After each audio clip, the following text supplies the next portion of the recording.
Tu changes la déco sur ton balcon toutes les semaines? Tu as déjà dépensé plus pour la déco de ton balcon que pour 3 mois en Thalasso?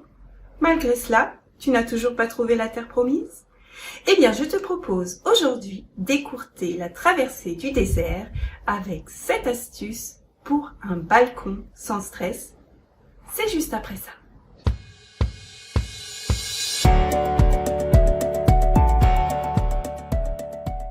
Bonjour, je suis Valérie, je suis designer d'extérieur et auteure du blog et du podcast monbalconjardin.com. J'aide les citadins à retrouver sur leur balcon, leur terrasse, dans leur cour ou dans leur petit jardin de ville, l'émotion jardin. Si tu veux en savoir plus, je t'invite à aller voir le blog monbalconjardin.com avec le lien qui est sous la vidéo. Avoir un balcon ou un extérieur quand on habite en ville, c'est une super chance. Alors forcément, on projette pas mal d'attentes sur cette surface souvent petite. Pour ne pas que ce projet se transforme en stress, j'ai préparé pour toi aujourd'hui cette vidéo qui te présentera 7 pistes de réflexion pour un balcon sans stress. La première piste de réflexion, c'est la fonction d'abord. Avant de te lancer dans un aménagement coûteux et compliqué, réfléchis à ce que tu veux vraiment faire sur ton balcon. Demande à tous les habitants de ta maison ou de ton appartement ce que sont leurs souhaits et leurs besoins et détermine des priorités. En restant réaliste, bien sûr. Ne te laisse surtout pas influencer par ce que tu vois dans les magazines ou ce que tu vois chez ton voisin. Ça ne correspond pas forcément à tes besoins. Par exemple, inutile d'installer un potager surélevé si tu n'aimes pas les légumes ou si tu n'aimes pas jardiner.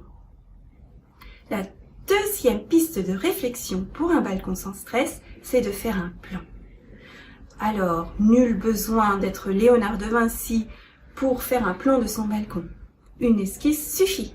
Pour cela, tu prends les mesures de ton balcon et tu les reportes à l'échelle sur une feuille, sur du papier quadrillé par exemple. C'est très simple, c'est très rapide et cela te permettra de te rendre compte si tu as assez de place pour placer tous les éléments que tu souhaites. Tes meubles, tes bacs, tes objets de décoration, tes pots de fleurs, car souvent l'expérience montre qu'on veut en mettre plus que ce qu'il y a de place. Donc, cette expérience de faire un plan te montrera si tu as assez de place pour mettre tout ce que tu as envie de mettre sur ton balcon. Surtout, prends bien garde de laisser un espace de circulation confortable. En effet, si tu as une chaise longue et que tu as besoin de déplacer tous tes pots de fleurs ou ta table ou quoi que ce soit pour y accéder, il y a de fortes chances que tu ne l'utiliseras pas très souvent. La troisième piste pour faire de ton balcon un lieu de détente, c'est d'éliminer tout ce qui te gêne. Au lieu de rajouter des objets, il vaut mieux en enlever. Pense plutôt moins que plus. Résiste surtout à la tentation de transformer ton balcon en débarras. Personne n'aime se détendre dans un placard à balai. Évite la pollution visuelle en ne multipliant pas les objets de décoration, les plantes, les pots et tout ce qui n'est pas rangé sur ton balcon. Enfin, si tu as des objets que tu n'aimes pas sur ton balcon ou bien qui déclenchent chez toi des émotions négatives, pour quelque raison que ce soit, débarrasse-toi-en. La quatrième astuce pour ne pas être stressé sur ton balcon est de ne pas oublier les voisins. Quelqu'un disait « l'enfer, c'est les autres ». Eh bien, ça peut être vrai dans certaines situations.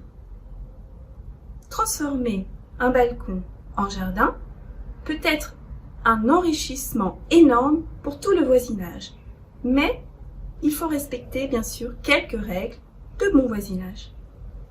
La première précaution à prendre est de ne pas placer ses jardinières vers l'extérieur pour ne pas mettre en danger les passants ou les voitures qui sont garées en dessous. Attention aussi quand tu arroses tes plantes, que l'eau ne s'écoule pas sur les balcons du dessous ou sur les fenêtres des voisins du dessous. Pour cela, il suffit d'utiliser la bonne vieille soucoupe. Et si tu optes pour le jardinage vertical et que tu as des plantes grimpantes, ce qui est vraiment une très bonne idée pour bien utiliser l'espace, fais attention que tes plantes ne prennent pas trop de liberté et aillent envahir les fenêtres, les murs ou les balcons de tes voisins.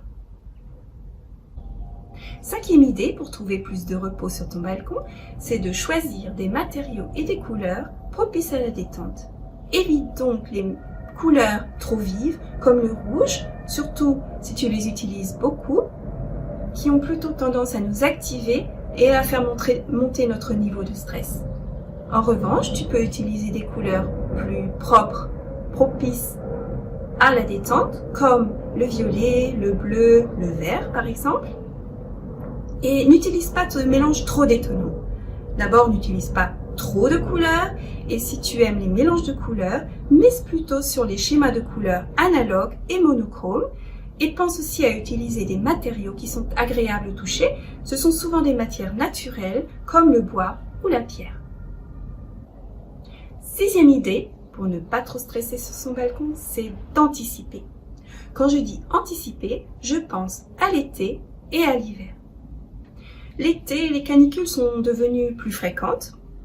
Merci le réchauffement climatique, mais de toute façon, tes plantes sont entièrement dépendantes de toi parce qu'elles sont en pot, tout simplement, et le volume de terre est limité. Donc, il faudra les arroser. Et il peut arriver, s'il fait trop chaud, que tu aies besoin de les arroser 2 fois par jour. Pour t'éviter ce travail, qui est parfois un peu fastidieux, tu peux penser à l'arrosage automatique. De nos jours, il est très facile d'installer un tel arrosage qui peut être au goutte à goutte, par exemple avec une pompe solaire, ou bien par capillarité. Ce sont des installations qui sont très faciles à utiliser et en plus, elles te permettent d'économiser de l'eau et sont très écologiques. Et elles te permettront également de t'absenter quelque temps sans que tu aies besoin de craindre de retrouver un désert en rentrant de week-end. Pour l'hiver, sache que toutes les plantes ne supportent pas le froid. Il faut donc prendre garde à la rusticité des plantes. Si tu as des plantes qui ne supportent pas le froid ou le gel, il leur faudra trouver un quartier d'hiver. Si tu n'as pas la place chez toi, il vaut mieux renoncer à ces plantes. En revanche, d'autres plantes se contenteront d'un peu de protection et donc pourront passer l'hiver tranquillement sur ton balcon sans que tu aies plus de travail. La 7e et dernière astuce pour avoir un balcon qui ne te donne pas trop de stress et trop de travail surtout, c'est de bien choisir ses plantes. À mon avis, c'est ce qu'il y a de plus important pour avoir une vie tranquille. Cela veut dire qu'il faut que tu choisisses des plantes qui sont adaptées à l'exposition de ton balcon, mais aussi au climat.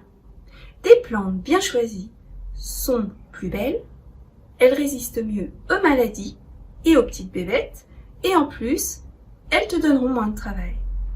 Alors, c'est au bonus. Pour cela, je t'invite à aller voir une autre vidéo que j'ai faite sur le sujet ou mon blog où j'ai écrit de nombreux articles sur ce sujet. Et toi, quelle est la plus grande difficulté que tu rencontres de ton balcon et qui t'empêche de t'y détendre? Dis-le-moi dans les commentaires en dessous et j'essaierai d'y répondre dans une prochaine vidéo. Merci d'avoir regardé cette vidéo jusqu'au bout. Pour aller plus loin, je t'invite à aller télécharger le guide du balcon jardinier débutant sur monbalconjardin.com. C'est gratuit. À bientôt sur Mon Balcon Jardin.